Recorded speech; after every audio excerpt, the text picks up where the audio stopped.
Liftoff will start in T-minus 10 seconds. 10, 9, 8, 7, 6, 5, 4, 3, 2, 1. We have ignition. It's time! Seconds from Game 7 or from championship number 6. Jordan, open, Chicago with the lead! Behind the screen, Harper got a piece of it, it comes off. The Chicago Bulls have won their 6th NBA championship. Tying run at second, 2 out, Palmero over the head of Jenks. Uribe charges, throws, out! And the White Sox have won the World Series. To the far side around the 8-yard line to Hester. Under it, and to the middle with the 15, to the 20, break free of the 25, to the 30, to the outside, 40, midfield, 40, 30 to the coast, 20, 15, Hester 5. For the 3rd time in 6 seasons, it's one goal achieved. The Chicago Blackhawks win the Stanley Cup. A little bouncer slowly toward Bryant. He will glove it toward Rizzo. It's in time, and the Chicago Cubs win the World Series.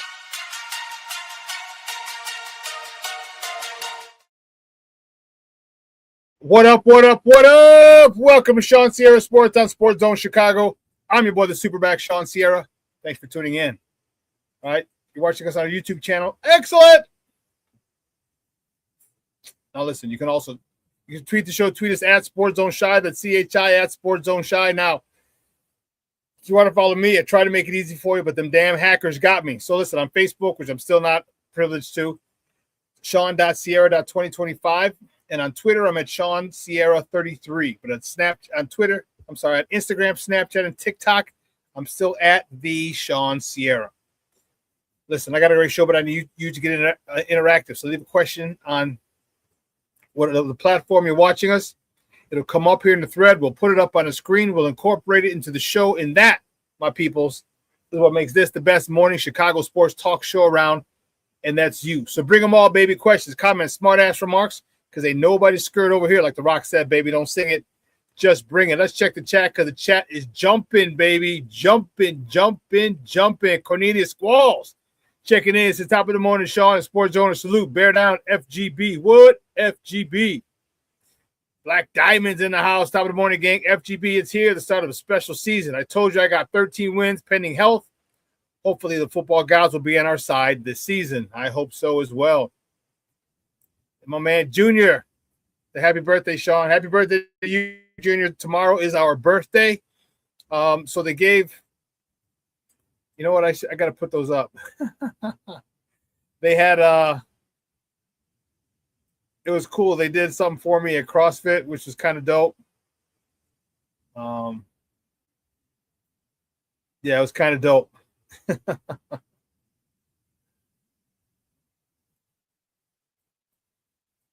Yeah, it's kind of dope. So they sing happy birthday to you, and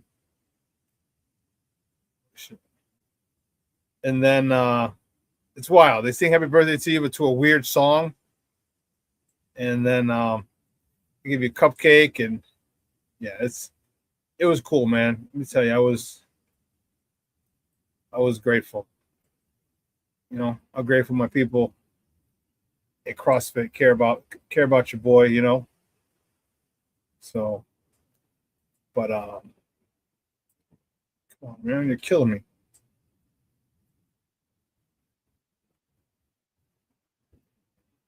But yeah, listen, we got a great show for you at 9:30. We gotta get a cracking like at 9:30. My man Ron Luce from the On Tap Sports Net is gonna call. We're gonna talk Patrick Kane. You saw the thumbnail. It says, "I'm back, bitches. I'm back." Steve and I were talking, so he created that "I'm back," and I was like, "Steve, you should put 'I'm back, bitches." He's like, "I can go back and change it." I was like, "No, don't." And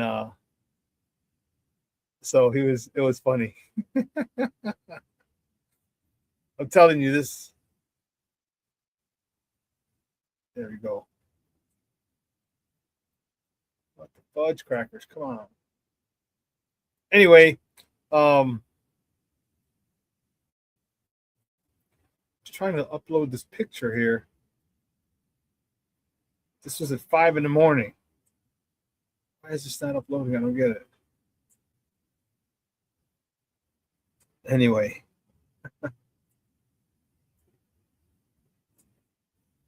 I'll get it. At 9:30, it said Ron Luce is going to join us. Talk Blackhawks. Patrick Kane is back. And at 10 o'clock, our man Gabrielle Wilkins is going to join us. We're going to talk about our first place White Sox. And now we'll talk first place White Sox. And then after that, we're going to talk a little Bears. Training camp, the rookies report tomorrow, so we're going to talk Bears. So, listen, let's get a crack-a-lackin', baby. You know how we do the first segment of every show. It's called Top of the Morning. It won't come just when you want it.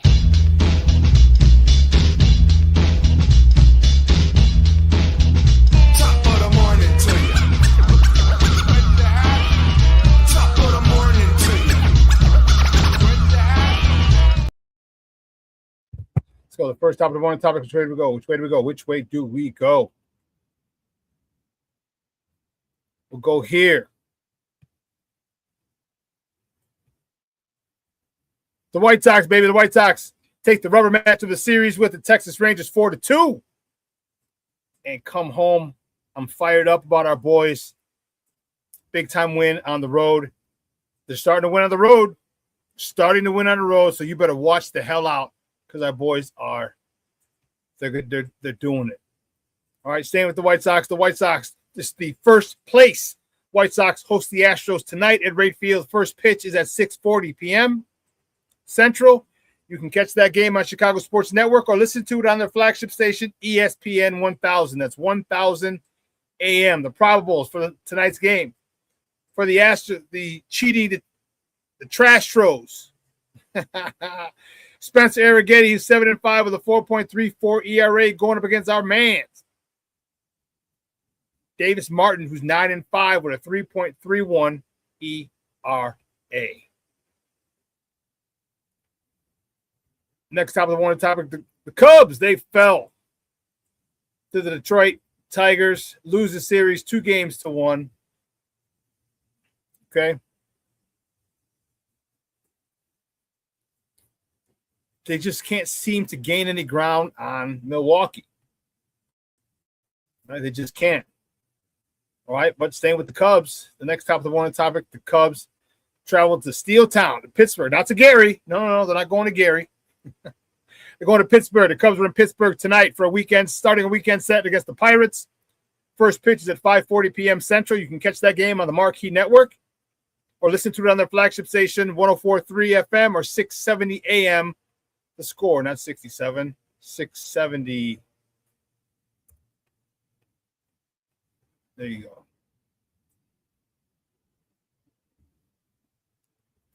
There you go.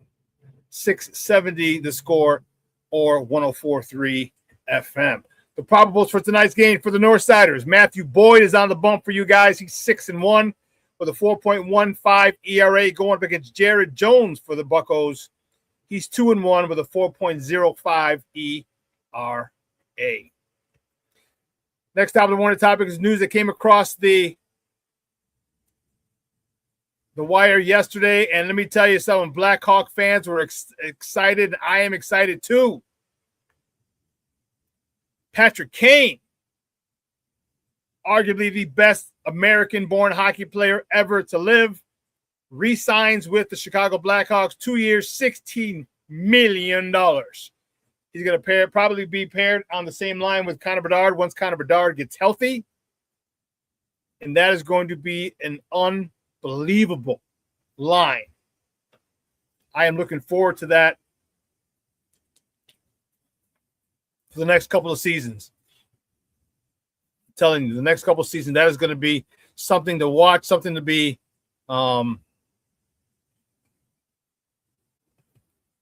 something to marvel, not marvel at, just to watch and monitor, because you have a guy here who's done it all.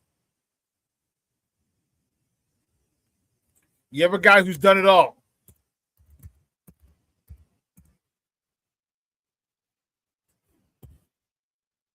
How much wisdom can he impart onto this young crew? That's going to be the fun part. Watching a guy like this, who is a sure first ballot Hall of Famer, watching a guy like this is going to be a doctorate class in how to be a professional hockey player. When you get guys like this is what you do. I was very fortunate enough in my career, especially when I got to Holy Cross. I played behind 2 All-Americans, and the things that they taught me were priceless. Priceless. So think about all these young guys, not just Bedard, Frankie Nazar, some of the other guys, that they are going to have this guy literally right there for the next 2 years. I'm fired up about that. All right. And we're going to talk to our guy, Ron Luce, in a moment. Talk about this signing. He's happier than a pig in slop, and so am I. I think so is his entire Black Hawk Nation, because it's not like Patrick Kane is going out there with a walker. This dude is still firing. This dude is still a potent offensive scorer. And to combine him with this young squad, as I said, it's going to be the master is back. So here's what we're going to do. We're going to take a quick break, make like 30 seconds. On the other side of the break, we're going to welcome our guy, Ron Luce from the On Tap Sports Network. We're going to talk a little Patrick Kane. So don't go anywhere. Keep it locked right here. Shawn Sierra Sports on Sports Zone Chicago.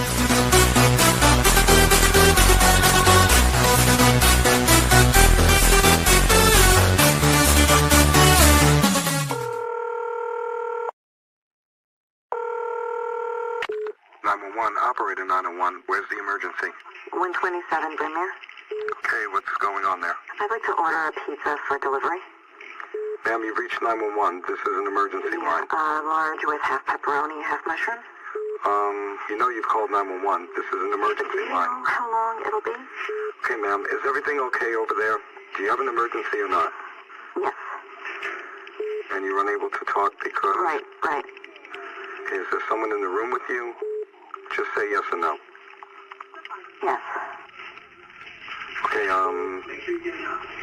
it looks like I have an officer about a mile from your location. Are there any weapons in your house? No. Can you stay on the phone with me? No. See you soon. Thank you.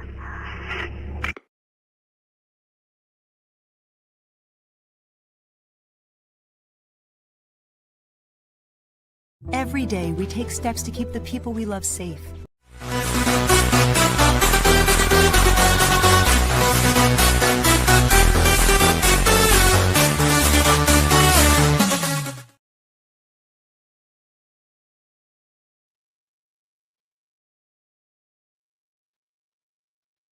Whoa. With also issuing free passes. 3-2,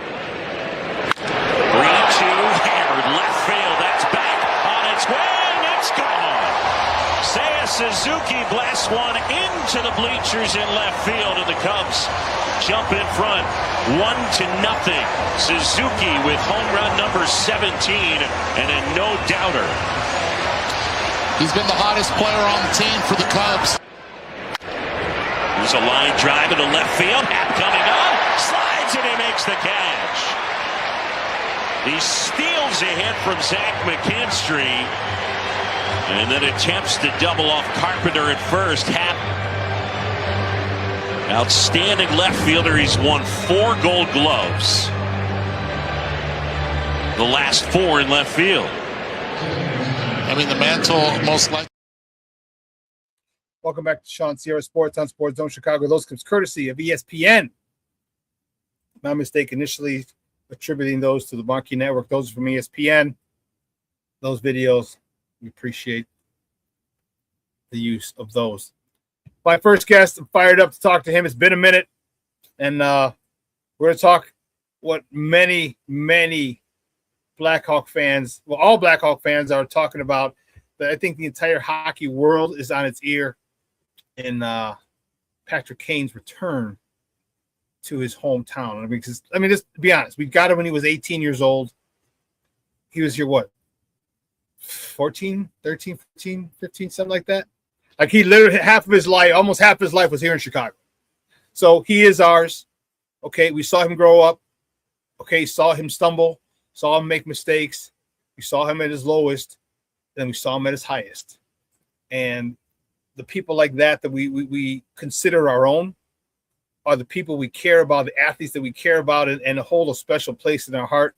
Like that dude, him, Captain, Dunks, all right, Seabrook, Siebes, none of those guys ever have to buy a drink in this town again for what they did for this city. So my next guest, we're going to bring him out. We're going to talk about the return of the best American-born hockey player ever. He is the host of the Four Feathers podcast on the On Tap Sports Network. You can find him on Twitter at Loose On Tap. Let's bring him in. Our guy, Ron Loose. Ron, what's up, buddy? How are you? I'm good, Shawn. How are you? Can you hear me all right? I hear you perfectly, nice and clear, crystal clear, my man. Thank you for the time this morning. I appreciate it. Of course. It's been too long, man. It's good to get back on here and chat with you. Man, I couldn't agree more, man. And dude, I am fired up.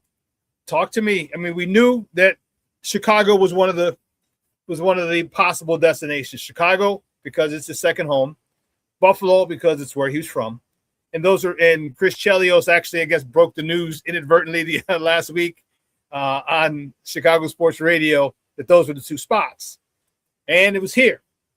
Give me your thoughts when the news came across and you heard that Patrick Kane is coming home to the Chi.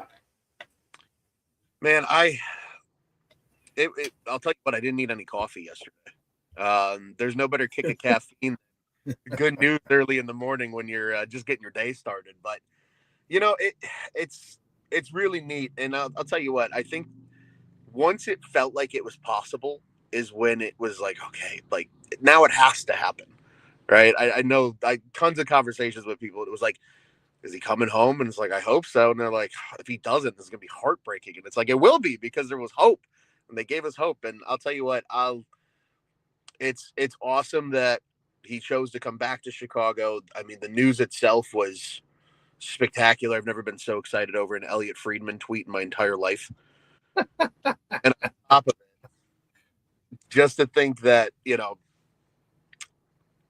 I think he truly chose his home. Because I don't know, Shawn, if you've seen some of the interviews he's done.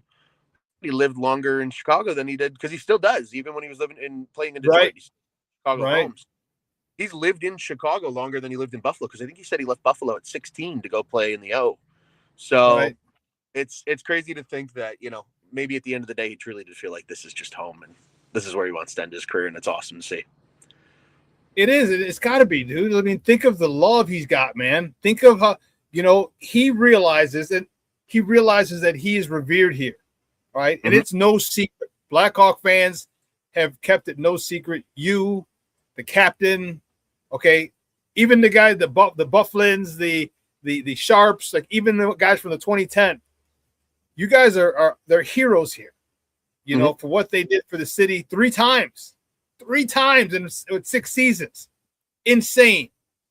I know he loves it here, and I would just love to. I've met him before. He was right when he was going through that whole situation with the video, the picture from him in the dorm room and everything. And I was working at Under Armour back in 2016-ish or so. And one of the nicest guys, dude. Nicest guys. And I would just love to see him on the street again and just congratulate him and, just say, hey, thanks because you turned the city on its ear and you united us in a way that only the Bears can unite us. Hey, well, the Bulls too, because they united us as well. But you know what I mean. So, is this more than just a nostalgic trip down memory lane, or is he still going to be a viable offensive force for the squad?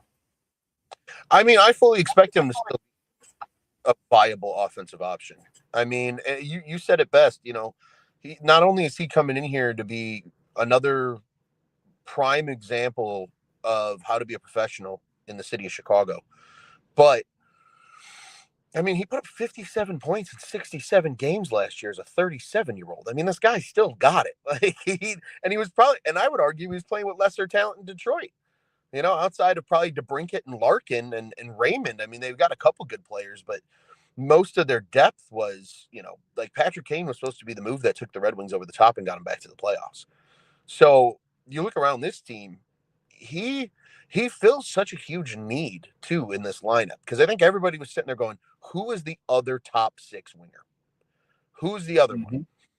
And now that he's in the equation, all of a sudden you watch this lineup fill out a little bit better, and it just feels more complete. And now, granted, for the first 12 games of the season, it's not going to have Connor Bedard, but you're still going to have an elite playmaker playing with guys that have huge upside talent.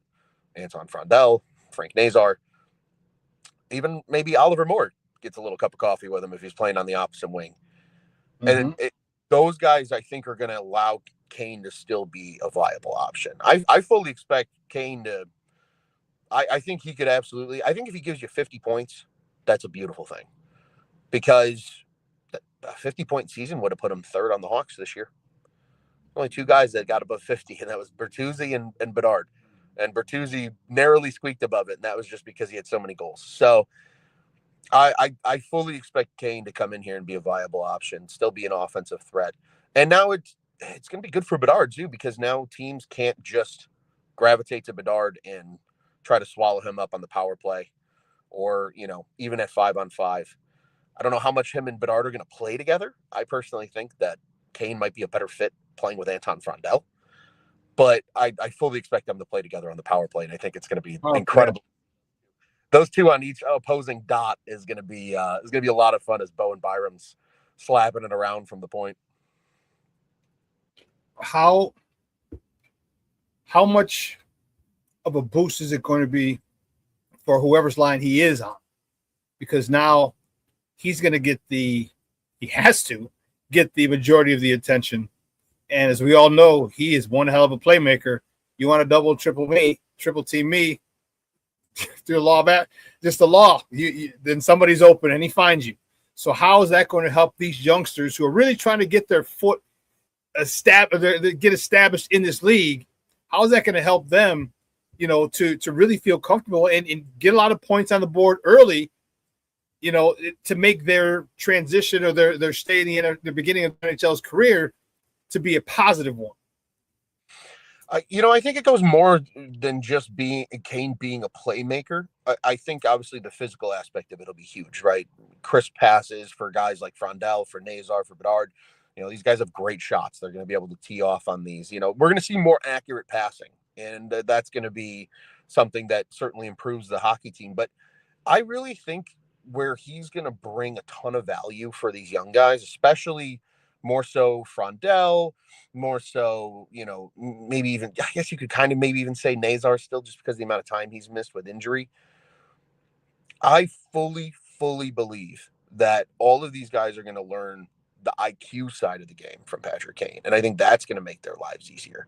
They're going to learn so much just from a guy who's played, 1,400 games of hockey in his career.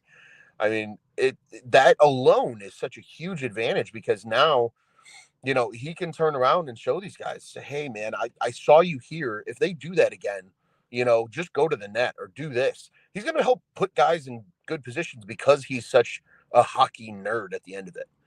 You know, you hear so many stories about just how much of a hockey sicko he is, and he thinks the game so well. And you have to if you're a high-level player, right? You have to think the game high level. So I fully believe, you know, he's gonna certainly help them from a physical aspect, but I think the mental aspect as well is going to be something that we as fans probably don't get to see as much of, just simply because we're not in the ear of these guys. We don't hear the communication that's happening, play in and play out. But I think that is going to be just a literal game changer for some of these young guys who are really still dipping their toe in the water in the NHL and really trying to establish themselves as everyday players.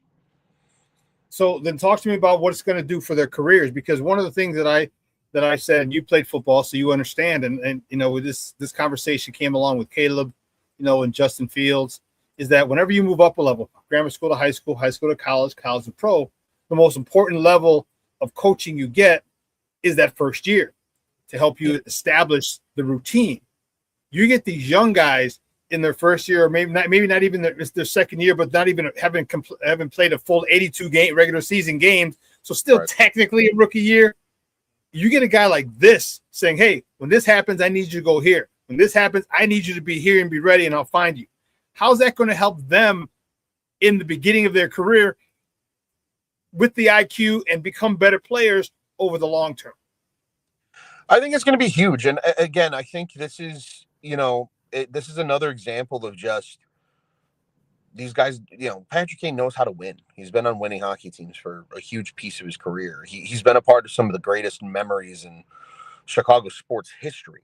And I think when you're just around those players, it genuinely does you just almost suck it up like a sponge, and you can learn so much. And I think too, Patrick Kane coming in, this certainly isn't he has to be the only leader where all the eyeballs go. I think it's so important that guys like Connor Bedard have established themselves as guys that, these younger guys can look up to, even though he's only a few years older than they are, or even Alex Vlasic and some of these other players.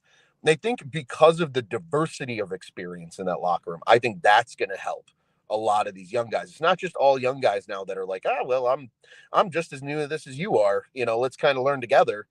They can now start to look around the locker room a little bit more. And you still have Ryan Donato, who's been around for a little bit. You still have Teuvo Teravainen, who was here, during some of those cup years. You still have, Tyler Bertuzzi, that is an incredible veteran. And then you have perhaps one of the 3 or 4 greatest Blackhawks of all time, and Patrick Kane sitting on the other side of the room.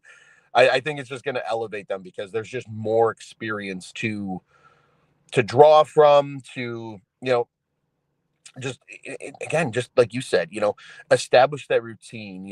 Ask Kane, like, hey, you were here when you were 18. Like, what do you remember? And what did you do? Or what did you do that in hindsight you wish you didn't do? I think that type of stuff is going to really benefit some of these young guys. And granted, I don't know if there's a 18-year-old version of Patrick Kane on this roster right now, where we have to worry about him partying and sneaking into bars or anything. But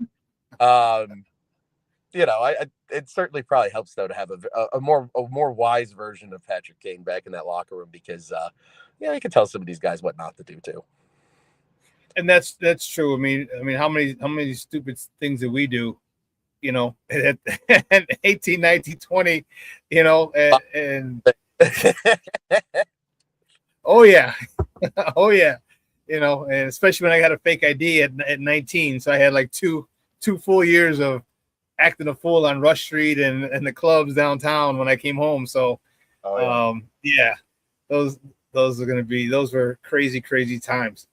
But one of the things that we've had an issue with is our defense. How do you see that? Because our goaltending is pretty good.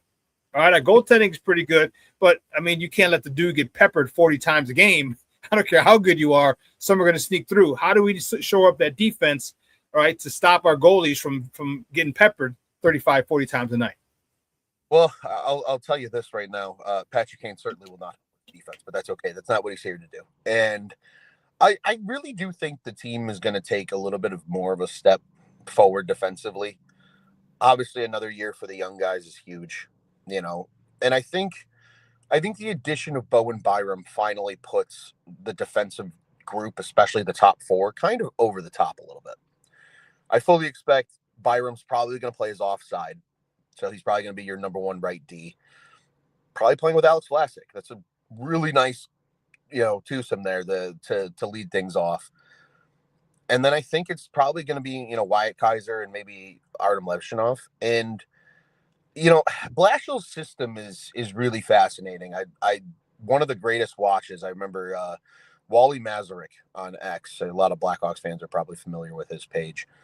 I remember he shared it right after Blashill got hired, and it was Blashill like teaching essentially like USA Hockey like youth coaches like how he explains hockey and like his core fundamentals and what he expects out of his players. He wants his D to be very aggressive, and that's I think just something that you're kind of going to see.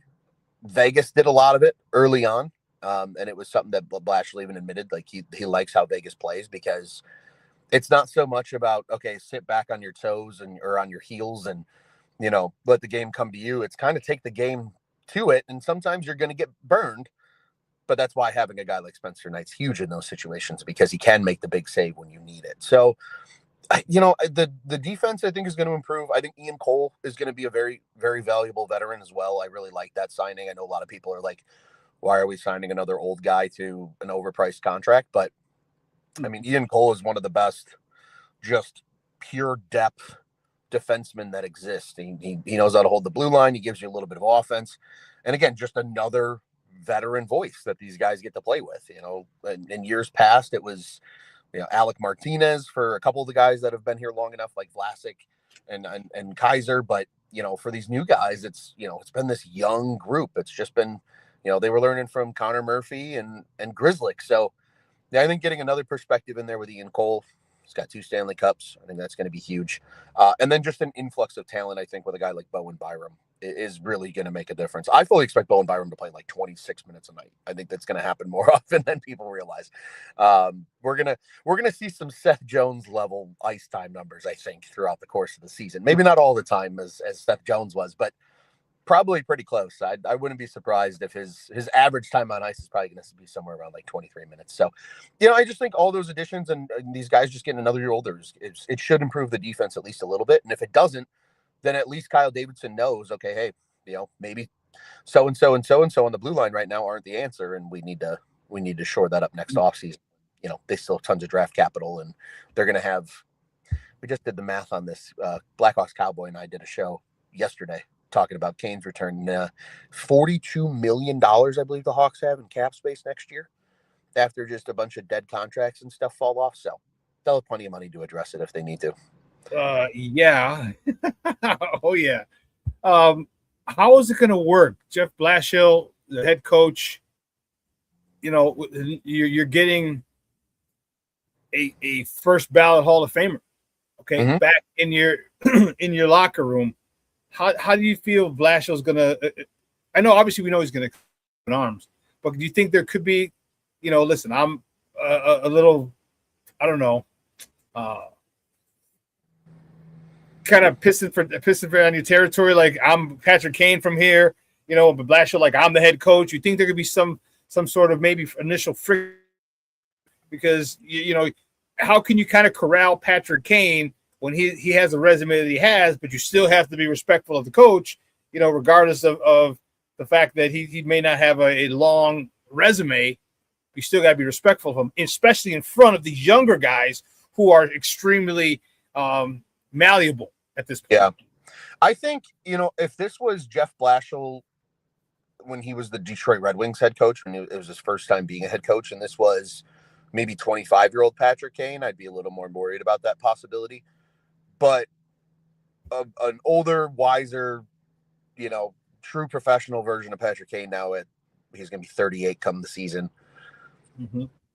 And then you have Jeff Blashill who, he really only got 1 year to kind of, as a head coach of the Red Wings to have those veterans, right? The Pavel Datsyuks of the world, the Henrik Zetterbergs of the world, and then those guys all faded into oblivion because that was just kind of the end of the Detroit dynasty at that point. So, I think because he went to Tampa, he was under John Cooper, who, is one of the best in the business. He was in the same locker room as guys like, Nikita Kucherov and Victor Hedman and stars of this game. So, I don't really see there being an issue. I think both parties are going to know, like, hey, I think Blashill can even trust Kane in a way of, hey, what are you seeing that maybe I'm missing because I'm not on the ice with you? Or, what are you seeing from this young guy? I think if anything, just having Kane there because of his wealth of experience, I think that's going to help Blashill be a better head coach. And I think Patrick Kane's going to, be completely respectful of that. I don't think he's going to try to tread on anybody's, party. I think everybody's got the level expectation. So I don't have, it's a long-winded way of saying I have no concern about a coach-player clash with Blashill. I think he's been around, he's worked with a lot of really good coaches, incredible players. Like, he's on his second stint, and I think he'll be just fine. I have no worries.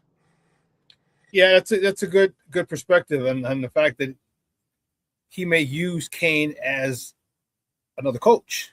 Like, all right, 100%. What about this guy? What about that guy? And he can kind of, if you need a guy to do something, you could also go to Patrick Kane and say, hey, listen, talk to this guy. Tell him to work on this. Tell him to work on that. And I know you have a lot of respect for your coach as a player. When you have a first ballot Hall of Famer telling you what to do, dude, you're all ears. You're all ears. And a lot of these guys probably grew up admiring, idolizing Patrick Kane. So for him to tell you to do this, it's not. The question is how soon? Yes, sir. You know what I mean? That type of thing. So it could be a great partnership for them to work together to get these youngsters into doing certain things, which I'm excited about. Definitely. And, especially at the NHL level, like Blashill is more, his more concern is the structure, how they're going to attack teams. That's what they're drilling, right? Like, that's practice. The skill coaches are the guys that are doing more of the stuff behind the scenes. So, like, when it comes to what Kane can provide some of these guys, he almost can kind of be like a skills coach in a lot of ways. Noticing a guy does something in a drill or how he attacks or takes an angle, and he's, hey, I like your tenacity coming into the corner there, but why don't you attack it from this side if you see the puck laying over here because X, Y, and Z, right? Just that additional perspective where, Blashill doesn't have the time. This isn't, USA Hockey Youth Clinic, right? Where you to play the game, you're worried about the X's and O's, right? So, I think that's really where Kane, I think, will bring the stuff. It's not going to be so much like, hey, you're doing the system wrong. It's, hey, think about this or think about that. Tweak it. You're going to tweak it to make just ways to do little things better that are just going to make these guys more efficient hockey players. So basically, shorten the learning curve is what you're saying. Yeah, absolutely. And I think, most of these guys now this is year 2 with Blashill. So they're going to be more comfortable with the system. And I think that's what I'm really excited to see early in the season is, how much more comfortable do these guys look in Jeff Blashill's system? But I really do believe that, Kane's going to be able to add to that of just saying, Kane's been around hockey so much, like he knows what Jeff Blashill's system is. You know what I mean? He could probably sit there and go, oh yeah, I know. They like to, the center supports the D, comes back into the D zone. He supports this guy and this guy. The wings are just here to do this, X, Y, and Z. Like, Kane could probably regurgitate that stuff in his sleep. So I fully believe, he'll be able to come in and just say, hey, why did you take this angle, or why did you do this, or why did you do that? And listen to these young players and, be able to give them some perspective. And who knows, maybe he'll gain some perspective too, right? I mean, just because he's a Hall of Famer doesn't mean, like, the young kid might say something. He'd be like, never stop, never too old to learn.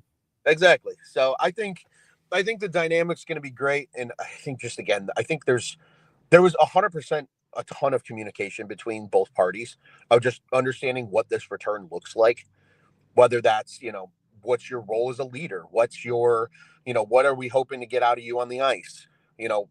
What are you going to do in the community?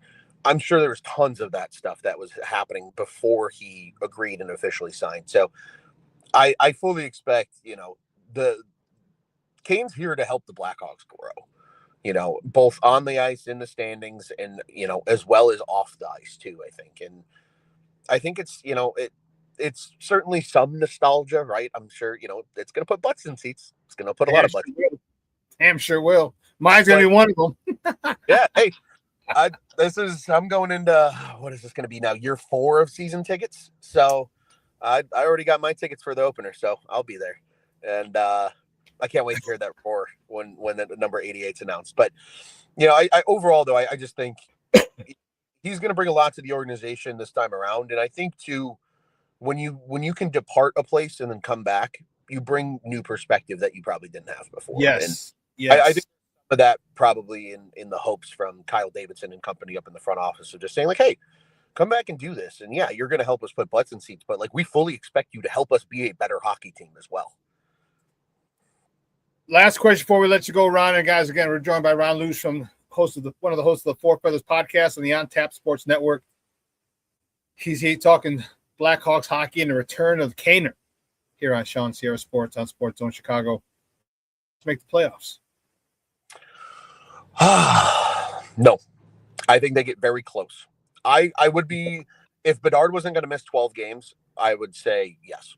But losing your 30 goal scorer, 75-point player from a season ago for, the first 12 to 14 games of the year, I think this season is going to be very reminiscent of that 2007-2008 team where they just missed the playoffs, but you saw a ton of growth from the young guys late, and they played meaningful hockey in March. And that alone, I'll take, because that means they're right there. It means, and who knows, like maybe Kyle Davidson is able to pull off a trade at the deadline and get a guy here that's going to be here for more than just, the rest of the season. You find that guy that you can add to the piece, but because, X, Y, and Z team is just doing something different, maybe they do mess around and make the playoffs. I wouldn't say it's impossible, but my prediction is I think they're going to be right there, but I think they're going to just miss because I still think the West is so good. And I just don't know if they're quite there yet. I think they're close, though. I could see it being like an 84 to 87 point season where like it takes like 91 points to get in the playoffs. I think that's what we're going to see. And which is still great because that means when we're going to games, around my birthday in late March, like those are still going to be meaningful hockey games. Meaningful, yeah. 10 years that they've been playing meaningful hockey in March. Yeah. That alone will be, I think that'll help reinvigorate the fan base a little bit, and everybody will be able to sit back and say, okay, they're getting there. Like they're almost there. We're starting to see the opening of a window, and then, hey, Kane signed for 2 years. It's not just for one. So, 27, 28 to be pretty excited. Don't turn to the playoffs when he's in his last year and maybe he announces at the beginning it's his retirement tour. That'll be pretty cool. But I think they'll be close. And I hope I'm wrong. Frankly, I hope I'm wrong. I would love to see them make the playoffs. But I think they'll be close, but I think they'll just miss. Guys, he's Ron Luce from the On Tap Sports Net. My man, I appreciate your time. Do me a favor, though, let everyone know where they can find you and your work online. Yeah, you can follow me at Luce on Tap on pretty much every social. I think I've got them all consistent now. You can also check out ontapsportsnet.com. That's where a lot of my writing is.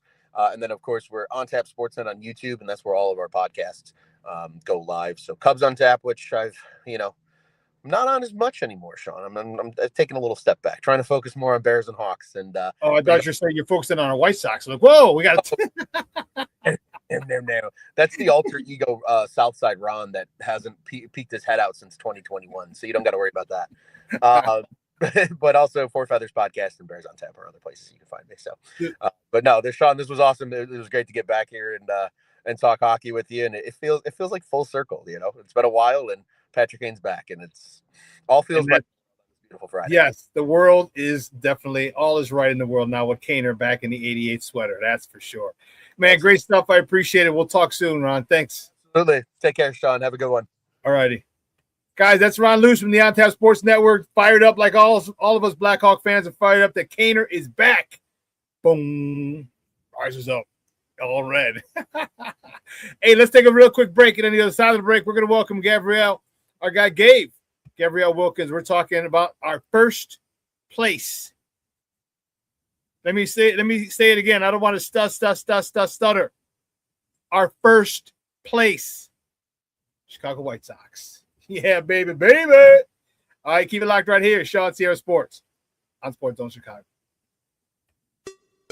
Hey, it's your boy, the SuperBack, Shawn Sierra, and be sure to follow Sports Zone Chicago on all social media platforms, on Facebook, Instagram, and our Roku channel. You can find us at Sports Zone Chicago, and on Twitter, we are at Sports Zone Shy. Also, be sure to download our mobile app so you can take Sports Zone Chicago with you on the go.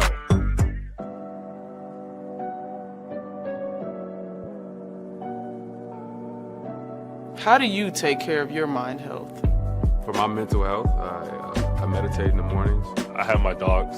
They're the best. I just find ways that help me just relax. Finding things that make me happy, like being close to my family. I meditate a lot and read books. I have hobbies outside of the game.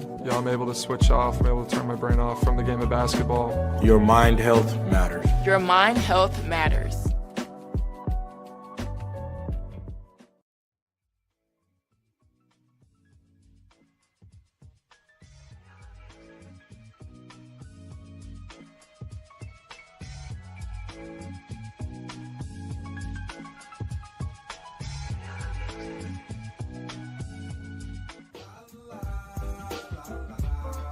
It's a romance sport.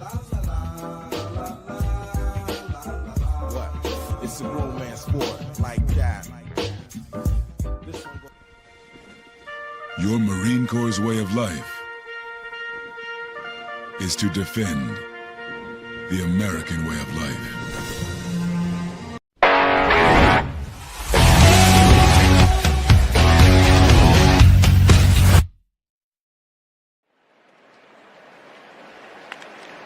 And now Mydra delivers this one into left field, an RBI single as Montgomery scores and the Sox strike first, 1-0 here in this second. Cam Cauley with his first career home run tying the game.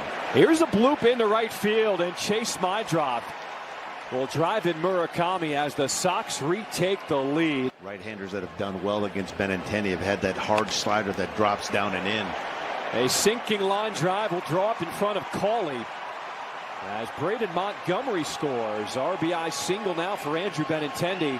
That makes it a 3-1 Sox lead here in the fourth. And this one, a single in a center as Benintendi drives in another. Montgomery scores.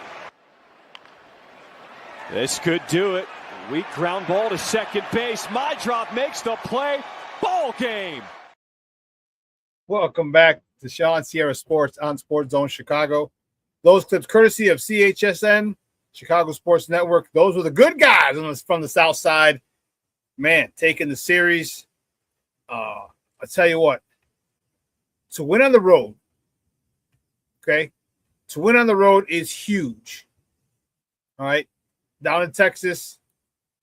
All right, the road is where we've been having our issues. At home, we've been doing well. We've been getting our asses handed to us on the road, and we're starting to turn around. We're starting to turn that around. And if we can continue to win at home the way we've been winning at home and get to 500 on the road, shit, playoffs, here we come. Okay? That's the big if. Okay? That's a big if. But they've done well in the last month or so. Okay? Or are they 4-2 on this road trip? I'll take that. I'll take that every time, because that means we are going to the playoffs if we're taking 2 out of 3 on the road every series. That's got me excited. Those young boys winning on the road, because let's be honest, those are the types of games that the Sox lose. The Sox don't. One of the things that my guest and I are going to talk about, we're texting, like, they put teams away. Okay, you're up a run or two going into the 8th or 9th, and they add on a run or two just to extend it a little more. Like, okay, one run, a bloop and a blast, and we're good. Oh, shit, now we need a bloop, a walk, and a blast. Okay? They extend it. When they're up, what they're doing is they're showing their instinct isn't dead because they're up in the 8th or 9th inning. The killer instinct is still on, and that's what I enjoy. So we're going to talk about that, about this youngster, this young squad, and their maturity, the maturity that we're seeing night in and night out with these youngsters, man. And I can't tell you how fired up I am to talk about it with our guy. He is the host of the New 24 podcast. You can find him on Twitter at WhatGave. Guys, welcome back to ShawnSierraSports. My guy, man, pretty soon he's gonna become one of my mans in them. All right, I got a couple, like, we know who my mans in them are. I got a couple of my guys like that. He's slowly but surely creeping into the Mustang, so that helps a lot. All right, that helps a whole hell of a lot. But our man Gabriel Wilkins. Gabe, what's up, Papa? How are you? Good morning. I'm doing well, Shawn. How you doing this Friday? Man, like Joe Soto said, if I be any better, I'd be twins. Yeah, pleasure to be on, man. Pleasure to be on. Well, I appreciate your time this morning, as always. But we get to talk about the first place. I didn't stutter. I didn't do that. I didn't the first place, up 1.5 games. Thank you, Cleveland, for jagging it off yesterday. Thank you, Cleveland. The first place White Sox are a game and a half in front of the Guardians, and I want to talk about them. The first thing I want to talk about is this bullpen. What the hell is going on? These guys are lights out. You put these guys in, it's done. They've given up, 8 runs and 8 earned runs in 45, 46 innings? What kind of nonsense is that? Who does that except playoff caliber teams? Well, I think one of the big reasons behind the success of the bullpen lately has been a guy that was a couple of months ago ostracized by this fan base. Some people thought he should be DFA'd. Some people thought that once he came off the IL, but since he's returned from his injury, he's done nothing but be dominant. And that's Jordan Hicks. Jordan Hicks was a guy that the Boston Red Sox were trying to convert into a starter. It didn't work. He was on a contract that they didn't want to pay out. The White Sox took him back as dead money alongside of David Sandlin, who they wanted as a prospect with some upside. And he struggled early on, but he's turned it up since returning from his injury. And I believe he's gone maybe 12 innings without allowing a run. He, when he has his command and he's pitching under control, he looks solid. And in turn, he has taken Sir Anthony Dominguez's place in the rotation with the pen as a high leverage reliever. Now, he's not a guy that you may see closing out games, but when you got a 1-run lead and it's the top or bottom of the 6th, whether you're playing home or away, that's a guy that right now you can put your trust in if you're Will Venable and say, hey, man, give me 3 up, give me 3 down. And then you got guys like Grant Taylor doing what he does, striking out guys. And kudos to Will Venable for putting them in the 7th and the 8th inning, allowing him to take down 6 in a row, striking out 5 in the process. A lot of fans, sometimes they tend to get caught up watching the scoreboard, and I understand. It's been a long time since this team has played in some high leverage baseball where the stakes are high, and it's the division up for grabs.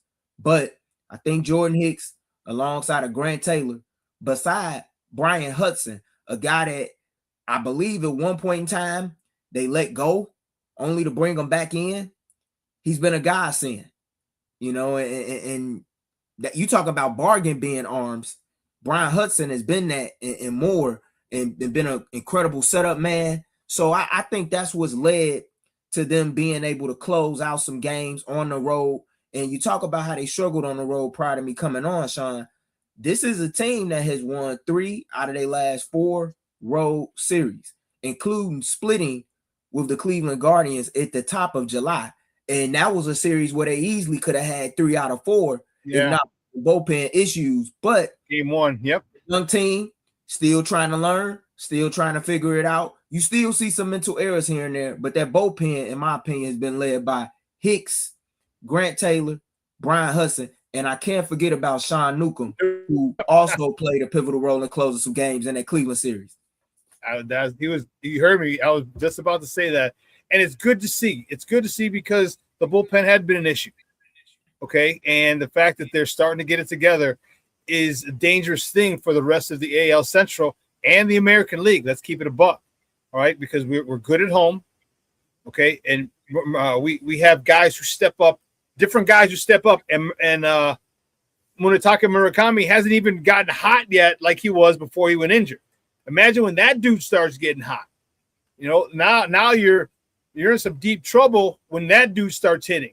Miguel Vargas has been hitting. Chase Maidroff is the kind of love that dude. He is a grinder. He's, never going to, I doubt he's going to be in Cooperstown, but that son of a gun is a guy you need. Every baseball team needs a guy like that who understands his baseball IQ is through the roof.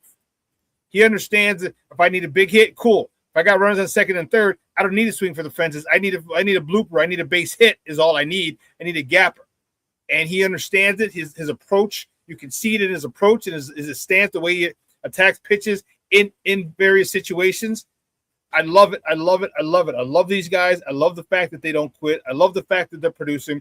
I love the fact that no one shrinks when it's their turn to produce. And that is second to none to me because of the youth of this team. But they're starting to figure it out, man. They're starting to figure it out. Talk to me about Colson Montgomery. He got snubbed for the All-Star game, and I think he seemed like he had a chip on his shoulder to begin with. I think he's got a boulder on his shoulder now because he is pissed about that, and he's taking it out on the American League. Well, the one thing about it with Colson is we know when he's hitting for power and he runs into a hot streak, he can carry a team for a couple of weeks. If I'm not mistaken, he currently leads all shortstops in the game of baseball with home runs. I think he's at 24 right now, and hopefully counting is they get to the home stretch of the season. But Colson still got some things he can improve on and work on too. Oh, yeah. One of the things he got to do, in my opinion, is just working on shortening up his swing. A lot of those home runs that he hit, they be solo shots. Once Colson consistently learns how to cash in with runners in scoring position, I think you're going to see a guy go from maybe 85 to 90 RBIs to 100 plus RBIs. And that's going to separate him from the pack in his position. You saw him first game out the All-Star break do a tremendous job of hitting the ball gap to gap and driving in multiple runs, which in turn led to the Southsiders putting up 12 on the Blue Jays in the series opener out in T-Dot on the way to winning 2 out of 3 in that series. But if you Colson Montgomery, you can't take the All-Star snub personally. You just got to look at that as motivation and say, you know what, I'm going to keep doing what I'm doing and I'm going to get better. Because I feel like if he continues to lock in, especially in positions with runners in scoring position, and he capitalizes on that, he's going to have multiple chances in the years to come. I agree. And I think if he could take the approach that Chase Mydroff has, because you see Mydroff chokes, his swing's a lot shorter. He'll poke a ball. The last game on Wednesday, all right, little duck snorts right over the drawn in infield, or right the right field. The first baseman was covering the bag, and so it's right where, you know what I mean. It was just right into the outfield. You don't have to hit it hard. It didn't have to be 100 miles an hour off the bat. All right, it just has to be in play. And when you understand your situations, like I just mentioned with Chase understands it. Like, I don't need a double. I don't need a homer. I just need to get the ball in play, a base hit, and these guys will score. Once he gets better, because remember, he's been a big power hitter his whole life, and he's got to understand, he's got to mature, he's got to grow. Absolutely. Okay, and when he does get that, and we're not telling him, and you're not telling him, stop swinging hard. No, we're saying understand. You don't have to have such a big swing when we need a base hit. And when he gets that, holy cow, dude! When he gets that, I mean, how the hell are you going to pitch him? Yeah, and see, I always compare Colson Montgomery, or when I think of Colson Montgomery, I think about the clip when Michael Jordan was talking about a young Kobe in Last Dance, and he was like, sometimes he don't like to pass the ball. He's like, I'm gonna make this a game. And I think when Colson comes to the plate a lot of times with runners in scoring position, he's thinking about a way of breaking the game open. But you don't always have to break a game open by hitting a grand slam or a 3-run homer. Sometimes you could break a game open by just putting it gap to gap or just hitting it in the outfield. Even if it's out, that's a sac fly. Sometimes you have to sacrifice yourself for the betterment of the team. You talk about Chase Mydroff. There was a time, a couple of stretches this year where I felt like he was trying to sell out for some power a little bit after feeling himself. But to his credit, he's toned it back down he's gotten back to the basics, which is what makes him a great commodity to have on this team, keeping the approach simple. That was one of the things that I liked in their last game against Texas, where they only scored 4 runs. But if you notice, they scored without the long ball. And you had guys coming through with 2 outs, getting clutch hits, such as Chase Madroff. And don't forget Andrew Benintendi, the veteran, another guy that a lot of White Sox fans have been fed up with. I know he's the highest paid man in the history of the franchise, had some dark, lean years that he was a part of here a couple seasons ago. But this is a guy that's won a World Series championship with the Boston Red Sox, has been on the big stage, still has a veteran presence that he can provide this young ball club with. And you see it in situations where runners are in scoring position. And what does he do? Keeps his approach simple, base hit up the middle to center field, drives in insurance run that proved to be the difference in them winning the series against the Texas Ranger squad that's still in the hunt for a wild card spot in the American League. And you talked about that veteran presence, and you see it with Chase learning, and that's got to be on coaching too. They got to be like, listen, homie, we don't need a 5-run homer. All right, you can't give us a 5-run homer. You got ducks on the pond, get them in, get a good approach, make good contact of the ball, and let it be. And to Chase's credit, he's listened. Now to Colson Montgomery, he's gonna have to listen, and if he does, like I said, man, it's really refreshing and cool to see whoever. It doesn't matter who comes up when they're ducks on the pond, guys can deliver. The moment is never too big for them. If they're down 1 and you got runners on second and third, cool. Base hit could probably most likely bring in 2. They give us a lead. I love it. I love it. I love it. This team has been coached well.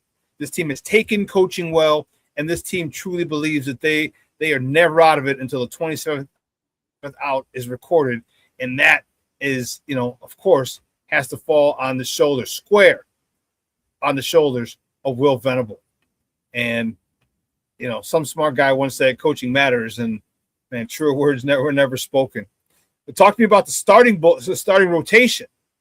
All right, Anthony Kay, not bad, but Sean Burke, Davis Martin. Talk to me about these, and do you think we go get an arm before the deadline on August 2nd and August 3rd? Do you think we go get an arm before then and just kind of push everybody down and make our rotation even better? I hope so. I like Davis Martin. Don't get it twisted. But Davis Martin, I never have looked at Davis Martin as a top-of-the-line rotation guy. If he's a guy that's your number 3 or number 4, I'm cool with it. But make no mistake about it. The way he performed in the first half, very all-star-like. Didn't close it, I'm sure, to the standard that he wanted to, especially after getting roughed up against Boston. But I thought he had a nice bounce back out in his first start of the second half of the season against Toronto. Went 5 2/3. Believe he struck out 5, walked 2, only allowed an earned run in a game that the White Sox had some chances to capitalize and get some runs in and maybe steal an outing, but they couldn't. Chase Madroff was in part to blame for that, but as you saw, he rebounded recently against Texas. But bringing it back to the pitching rotation, Davis Martin is a guy that, like I say, he's been solid, but I've never looked at him as a top-of-the-line guy. Sean Burke, on the other hand, he was a guy, I'm not going to lie, I was out on for a minute. I thought maybe it might be best if the White Sox move him to the pen, especially when the bullpen was struggling a little bit. But ever since the middle of June against the New York Yankees, when he had a stellar outing against the Bronx Bombers, that man has been on cruise control. And I think the biggest key to Sean Burke's success as of lately is that he's keeping his walks at a minimum. We're talking about a guy that typically tends to walk at least 4 batters or more. It's going to be a rough day at the office for him. However, he hasn't done that as of recent times. We're talking about somebody who last start only walked 1 batter. Last 2 starts prior to that didn't walk anybody. Last 3 starts combined has a total of 25 strikeouts to just 1 walk. And he's only allowed 2 earned runs. If he can keep that going, you're looking at a guy who, not trying to compare him to this pitcher in any way, but remember what Jose Contreras was in the second half for the White Sox in 2005. If you could get that type of performance from a Sean Burke consistently going down the stretch into October, maybe this is the guy that you starting in game 1 of either a best of 3 wild card series or a best of 5 division series, depending on whether or not you win a division or clinch a wild card spot. So he's been impressive. Anthony K gets into a lot of trouble sometimes, walking guys, hitting batters. But the one thing that was key in his last start was when he had runners on the base pass, he kept them at bay at a critical juncture, particularly that bottom of the 5th inning. Yeah. And I thought that was the difference in the game. But I wouldn't mind seeing the White Sox go after some starting pitching. Guys like Reed Detmers, guys like Jose Soriano off the Angels, Brady Singer of the Reds. That's another option as well. If you want to go big game hunting, maybe you get a Logan Webb or a Freddie Peralta, but that's going to cost you. You got Clay Holmes with the Mets as well. So it's arms you could go after. I think if they could get a starting pitcher with another high leverage reliever to seal games for them, beside what they already have in Grant Taylor and Brian Hudson, hey, this team will most certainly be in it until the end. They will. You mentioned Clay Holmes. They according to what's Bob Nightingale tweeted, that the Sox sent a scout. Clay Holmes was doing a rehab start down in the minors, and the Sox sent a scout to watch him. So maybe that is on the horizon. All right, and it looks like the Sox, Cubs both need an arm, a starter, and well, we know the Cubs are their shit is decimated, their whole pitching staff, and but also in a relief arm, and so they could be shopping for in the similar pools. I just hope the White Sox are able to get what they need. How much are you willing to give up? Because if you want to get a guy, because you don't want to rent, I don't think you do anyway. Because you're not really this year wasn't the year we're supposed to be contending. We're some say ahead of schedule, but we're at where we're at, and that's where we're at. The American League is down, and I changed my tune a little bit though. Gabe, I was like, okay, we'll worry about next year. But man, if they're going to give it to you this year, if the American League, which is down, is going to allow you to go get to the ALCS this year, you got to take that chance. I mean, look at the Cubs. They gave up Gleyber Torres, and Gleyber Torres turned out really well. But you ask every single Cub fan, will they do it again? Every single one of them will say, hell yeah, I'll give up Gleyber Torres to win a World Series. So that could be it. Again, I'm not saying the Sox are winning the World Series by any stretch. I'm just saying they may have to make a move to go for it. And if they did make a move, who would you like them to go get? An arm, a bat, a starter, a relief arm, or a bat? Well, I think you got to go with a starter first. Okay. I'm looking at a rotation on paper that don't really have a true number one. Mm-hmm. We saw the way that Noah Schultz has performed, and I'm not giving up on the young fella. Right. If it was 2025 with the way that season was going, I think we could have allowed him the opportunity to work through his mistakes and figure things out. However, you're in the midst of a pennant race. Noah Schultz still has some options on the table. If you're not moving him to the bullpen, then you need to figure out a way that you can upgrade. Because when you got a team, like you said, that competes to the 27th out, giving you all that they got, if you Chris Getz, you gotta figure out a way to get you a starting arm. Now, am I at the point where I want them to give up Caleb Bonham? No, not unless if it's for a Logan Webb or another top 5 arm in the game, because I see the upside with him. I'm not giving up Colson Montgomery either. You know what I'm saying? Even though he's barely a prospect at this point, it's some prospects that they could deal. Maybe a William Burgoya Jr. You know, a lot of teams love his contact rate. That was a guy that I thought may have gotten called up before Antonacci at one point prior to him getting hurt, and now he's rehabbing his way back in the minors, trying to get back up to AAA. But they have to make a move, even if it's just trying to win the Central. And the American League, like you said, it's a wide open league, and it's anyone's league. So if you Chris Getz, you're gonna make a move. But I'm going after a starter. I'm going after a reliever. You know, like I've seen reports and rumors that they're linked to Mason Miller.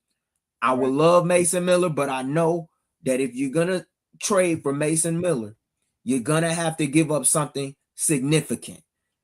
As far as a bat, I've seen a little mock trades where they were saying that they may be linked to Shea Langoliers. I would love to have Shea Langoliers in this lineup with the power he has. You talk about one of the best catchers in the American League. However, I don't personally think that Billy Carlson and Hagen Smith, even though they are two top 100 prospects, might be enough to satisfy the A's and their desires should they want to move Shea Langoliers as they seek to continue to build their pipeline and collection of young talent. So when I see what the White Sox need, starter, relief arm, maybe you go get a backup catcher since Kyle Teal went down. He's going to be on the mend for the next 6 to 12 weeks. But you got to do that anyway in a division that's going to come down to the end, because we know the AL Central is a free-for-all. Oh, my goodness. Sorry to off topic. According to Shams Charania, ESPN, LeBron James is signing with the Philadelphia 76ers. 2-year, $8 million deal with a player option. Clutch Sports Group and Clutch CEO and Game Over show host Rich Paul tells ESPN. So, I like it. Queen James is going to the city of brotherly love. I'd say maybe he could toughen up Joel Embiid, but he's got to toughen up himself too. It's like it's flopping bullshit. So, anyway. Hey, I like it, man. Hey, he looking for another challenge. You know, he's won everywhere he's been, and now he got another place to grant a ring to. And I tell you what, if he is able to provide Philadelphia with an NBA championship, which would be his first since 1983, hey, it's not close to breaking the Knicks drought, but it's close enough. It's close enough. Okay. Well, I'm excited about our boys.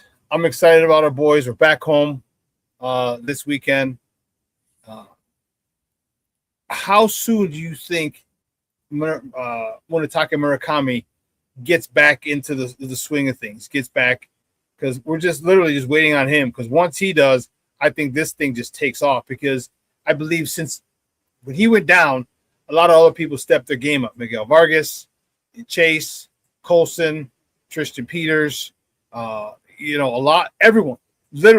just did a little more. Not more than not stepping outside of themselves, but just made sure everything was tight and it was solid. Now that he's back, if they can still maintain that and add him, wow, it's going to look really good for us down the stretch. How soon do you think before Murakami goes on a heater? Because I'm just waiting for that. I'm counting days for that joker. I have no clue, but the one thing I like about what Murakami is doing right now, for the most part, when he's not pressing at the plate, the walks. And I think having Murakami in the lineup has benefited the other hitters greatly beside him. If I'm not mistaken, I think the White Sox are 7-2 since he's come back into the lineup. And it benefits the other guys with his presence in there, man. Just plain and simple. You seeing guys get better selection of pitches to hit when he's in. They don't really want to test Murakami. Think about when the White Sox poured it on in game 1 against Texas, right? They intentionally walked him in the top half of the ninth. And I'm like to myself, hey, he's been struggling. You don't want to get it out? okay, you saw the other guys come on down, get big hits, Brave Montgomery. Like Brave Montgomery, at this point, I don't even know how you play the shift with him if you're an opposing team, because he's finding a way to hit it where they spray at. it everywhere. And that's a great sign to see from a young hitter who in a lot of ways reminds me a lot of a young Michael Brantley. But yeah, I mean, when he heats up, he heats up. I think it's just a timing thing. He has to get his timing back. People don't understand when you've been off the men for what, 4 to 6 weeks, you still got to get your timing in baseball, and it takes a while. And once he gets his timing, I think sooner rather than later, you'll start to see him connect on some pitches and hit those bombs that he was hitting early on between April to May. And the White Sox offense will slowly but surely follow behind them and continue their winning ways. And it's perfect time because the weather's hot, and we know when that weather gets hot, that is a launching pad. And with the power he has, he doesn't even got to get all of it for it to go. And that's what I can't wait to see when he starts knocking some of these balls out in the middle of the bleachers to the end of the bleachers. I want to see him hit. I want to see his ass hit one on a concourse. Oh yeah. I understand, man. At the end of the day, I just want to make sure, or see rather, him be happy here and continue to want to be here. And I know a lot of fans, they love to talk about the extension stuff. Man, look, think about where you were as a fan base 2 years ago and look at where you're at now. You know, sometimes you got to learn how to enjoy the moment in the now of this thing. And do I think the White Sox will be able to sign Murakami to an extension someday? Yeah, I do. But at the same time, think about where this situation was a couple years ago, and now you playing high leverage baseball. Like I heard a fan say, I'd be nervous if the White Sox went into the month of September with a 5-game lead in the Central. I'm like, you haven't done that in 5 years. You know, like you should want to enjoy this type of baseball. And I'm willing to live with the result of it, man, because when I saw the second half last year, I saw a team that was learning how to play together. I saw a team that was learning how to win some games. I didn't know what this year would hold, but I expected better results. But like you said, we're here now. Got a 1.5-game lead against the Guardians in this division that's there for the taking. Go claim it. I couldn't agree more. You got to pounce on it because hell, Cubs thought they had it. The Cubs did it the right way. All right, they had a whole bunch of youngsters. All right, won in 2016. Couldn't hoist the trophy again. After that, the White Sox in 2005 added Jim Thome. You're like, oh my God, they added Thome to that lineup. That was, went wire to wire. Couldn't hoist the trophy. So when this sometimes time situations dictate your maneuvers, your moves. This could be it. And again, it could be like one of the crappiest years, and the White Sox end up getting far, maybe even winning the World Series in a down year. But you know what? It's still winning. And you can't take that away from them. You can say, well, this team sucked, the American League sucked, and that could very well be true. But they'd still be world champs. And if there's a chance to go get it, Rick Getz has got to do it, man, and I hope he does. It gave great stuff as always, man. I appreciate you and your time, but do me a big favor. Let everyone know where they can find you and your work online. Yes, sir. Appreciate you as always for having me on once again, Shawn. You all can follow me at What Gabe Said on X, and you can follow the new 24 at TNTF_ on X as well as Instagram. We got series and episodes dropping each and every Tuesday throughout the summer. We've been doing Passing the Torch, where we talk about the guys that will more than likely be in the running, if not make up the roster for the 2028 U.S. Olympic men's basketball squad out of Los Angeles. And then we got some other topics that we're going to get into as well, such as expansion in the NBA from the 1980s to the present with the 32nd team that's coming out soon within the next few weeks in mid-August going up into mid-September before we come back from our break and provide you with the season previews of each and every team on 30 teams in 24 days, where we definitely going to be talking about those Philadelphia 76ers and the rise of LeBron James out in the city of brotherly love. That's something I'm looking forward to seeing. I don't care what nobody got to say about LeBron. We talking about an all-time great and a guy that's last time I checked, the only player that could say in the last 10 years that he was a repeat champion in the East. So he's coming back to get his ring. So let's see what happens. Dude, great stuff, man. I appreciate it. And we will talk soon as the White Sox continue to drive to go for this division. And Bulls training camp's going to be starting soon for the Bulls. We got that to talk. So, yeah, we'll be in touch soon, my man. For sure. All right, thanks a lot. Have a good weekend. Anytime. All right, now. Guys, that's Gabrielle Wilkins, the new 24. But he's a big Sox fan. Talks about the Sox as well. I don't know if you know this or not. Tomorrow, the Rookies Report. Hallis Hall, the Rookies Report, baby. On my birthday. On mine, Junior, and Walter Payton's birthday.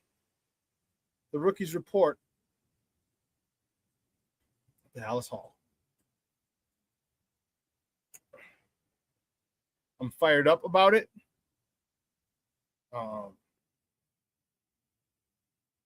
It's here, finally. And there's a lot of expectations. A lot of expectations from fans, from the organization itself, from Caleb, from Ben. The expectations that they have are pretty high, and rightfully so. You know, for some reason, and I don't get this.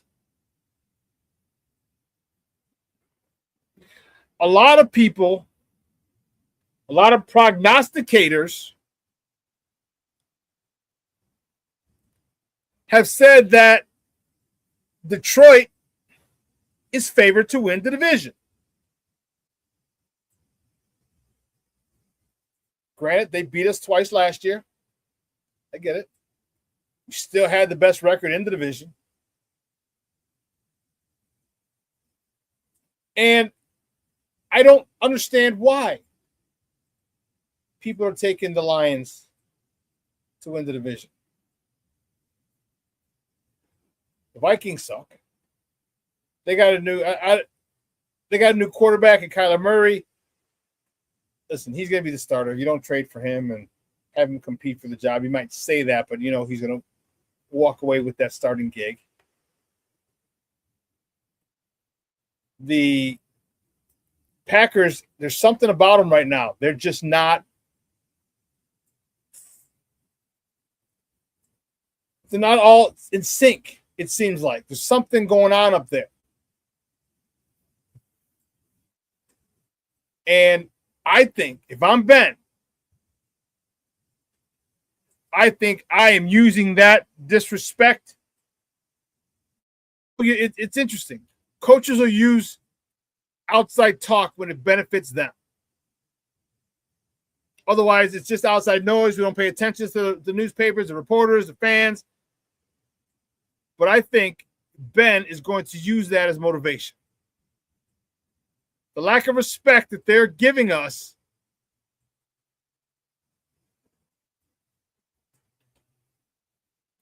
is appalling.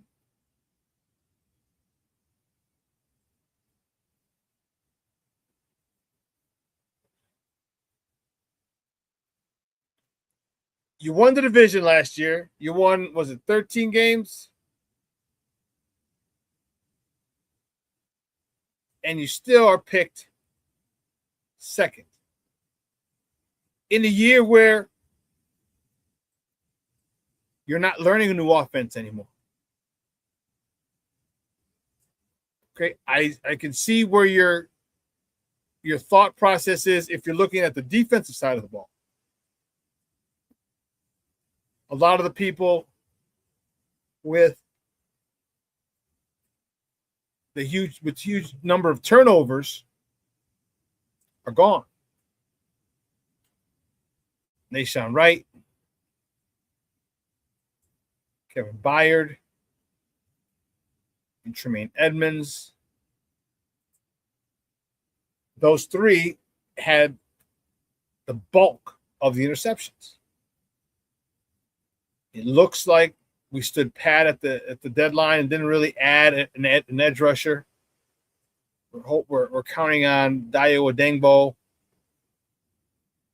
to come off his Achilles, play well. We're counting on Austin Booker,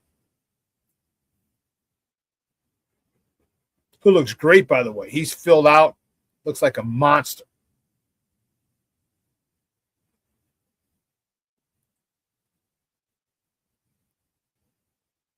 So he's their big hope. I personally think he has a big year. I personally think he steps up. And I say that because in watching him play, watching his tape, this guy is always hustling. This guy never stops. And now that he's going to have, he was learning. He was a project, if you recall. He was a project. He was out of University of Kansas. Some people said he should have stayed another year. He came out. The Bears saw it. Even they admitted he was a project. Well, now it's 2 years ago now, maybe 3. Well, guess what? It's his time. All right, you've got on-the-job training. You didn't get this training in college. You got on-the-job training in the league. And you are a guy who is relentless, a guy whose motor doesn't stop, and that shows up on film.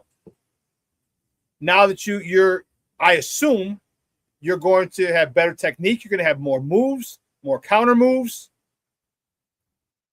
Combine that with the fact that you never give up, could be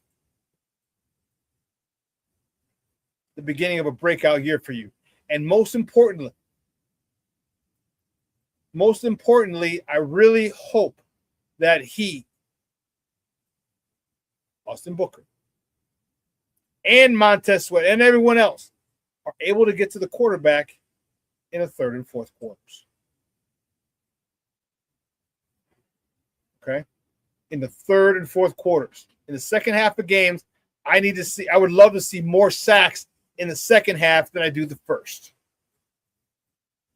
Because second half is when more critical plays happen because the game is drawing to a close. You know, our old Uncle Hawk Harrelson, in talking with home runs, and I'm gonna correlate that to sacks. Don't tell me how many you get. Tell me when you get them.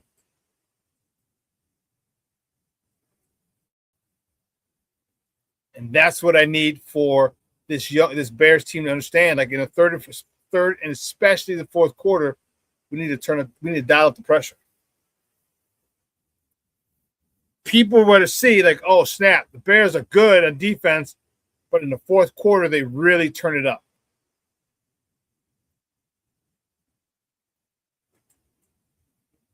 That's what the reputation for this Bears team needs to be, because reputation spread, the word gets out, and you may get a team who says, who understands, oh man, they're gonna in the fourth quarter they're gonna put some pressure, they get stronger, and they may just quit just because they may not be well conditioned. There may be a situation where they kind of anticipate them losing because they're expecting you to come back or expecting you to get more pressure,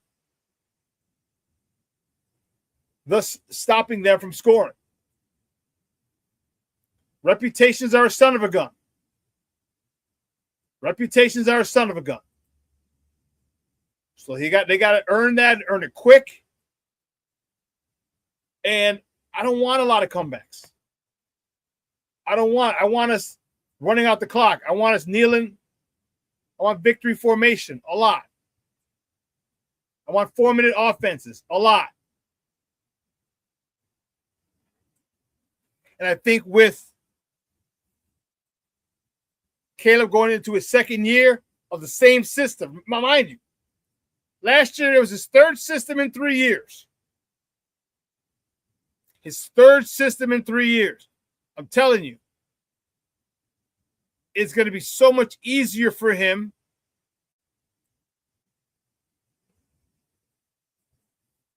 with pre and post snap reads.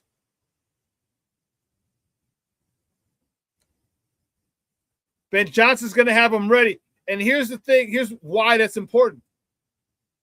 With a pre-snap read, you say, okay, it looks like they're running this coverage. I know they're disguising this coverage. It looks like they're running 2, but they're running 3. It looks like they're running 3, but they're running 2. It looks like they're running 3, but they're running man. Looks like they're running 3, but they might be running cover 6. So if they run cover 2, that's disguised as a cover 3, or if they're man, I know my pass routes. I know who's going to be open because I understand the defense they're running in and where my guys are going to be and where the weak spots in that defense are. That has to be calculated quickly, and the throw has to be on time. And I assume and I presume that he's gotten better understanding defenses with Ben Johnson. And we all know he can get rid of the ball on time. That's going to be huge. So I still don't see why people saying have the Bears falling out of first place.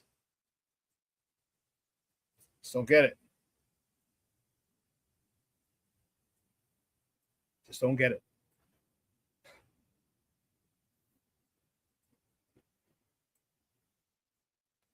You know, the youngsters, I'm wondering how much of an impact this freshman/rookie class is going to have. It's tough. I think we all know Dylan Thieneman is going to start. You just put that in the books. I'm sure they're going to say he's fighting for a job. I think they're going to say that to save face. But for all intents and purposes, the job is his.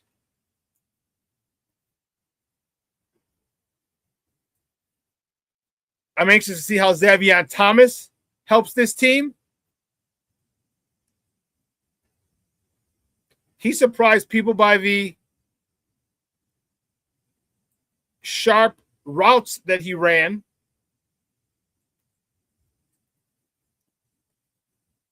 I want to see the most simplest pass. Give me a 5-yard crosser. With the DB chasing them, and let me see how that plays out.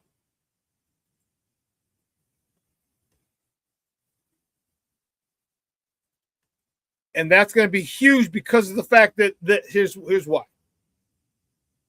send them on underneath crosser. You send everybody else out. If it's 2 to the left side, what could happen? As he's running his cross route, the number 2 on the left side or the opposite side sees him and takes him, leaving his man because he thinks, oh, Caleb's not going to hit this guy. That's one thing I want to see. Him catch it, him turn, and him run. That's what I want to see. I want to see him run away from everybody. And somebody run and pull a hamstring and say, oh, it's chasing Xavier Thomas to pop my hamstring.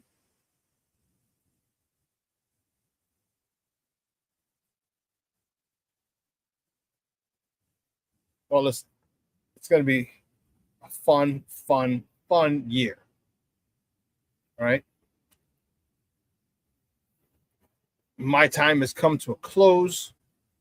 I want to thank all you guys first I want to thank my guests. Ron Luce from the On Tap Sports Network coming on talking Blackhawks and the return of Kaner with me. And then Gabrielle Wilkins coming on talking White Sox baseball with your boy. I want to thank those guys. I appreciate them and their time And you know I got to thank you. All right, you guys. I love it. I love the support and the care you have for me. It means a lot. All right. So have a great weekend. Let your loved ones know you love them, because tomorrow is promised to no one. I'm telling you, one of the gentlemen from the gym passed out on Wednesday. Took him to the hospital, and he did not make it. I saw him last Saturday.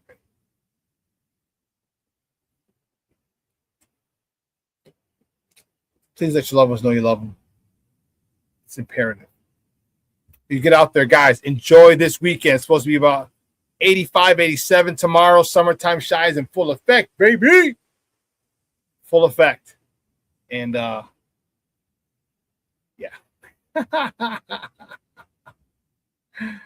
Oh, man. It is. Get used to telling people you love them and you miss them. All right. It's going to be 85, 87 on Sunday. I think low 80s on, 85, 87 tomorrow, Saturday, our birthday, Junior and Walter Payton. But I think 82, low 80s on Sunday. All right. Beautiful weekend. Get out to the beach, get out, lay out, do whatever you got to do. Enjoy Summertime Shy. Because Lord knows I will. My birthday. I'm actually going to go get a cigar today. So my friend who passed away was Muslim.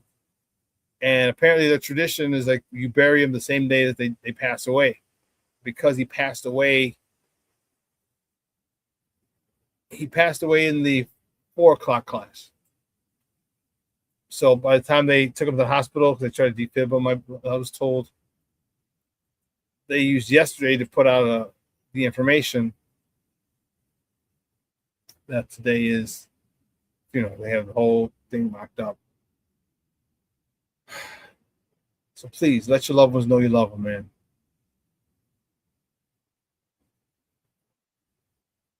Shawn says, any birthday fun without burpees, SuperBack? Yes. So tomorrow, going to dinner. Just got a text in the middle of the show. A buddy of mine owns Boulevard Restaurant, Steakhouse. So I'm going to head down there with a cousin and a buddy of mine who's flying in from Miami. And then I'm not sure what we're going to do. We're going to go to Fiesta del Sol. Just going to go to Output. I don't know. I'll figure it out. But yes, that's my weekend. Sunday, depending on what time my guy leaves, probably go eat at my buddy's restaurant again. Yeah. So have a great weekend. Summertime Shy. And unfortunately, when my birthday comes around, it signals the end of the summer. The end of the summer is close behind. It's not fun.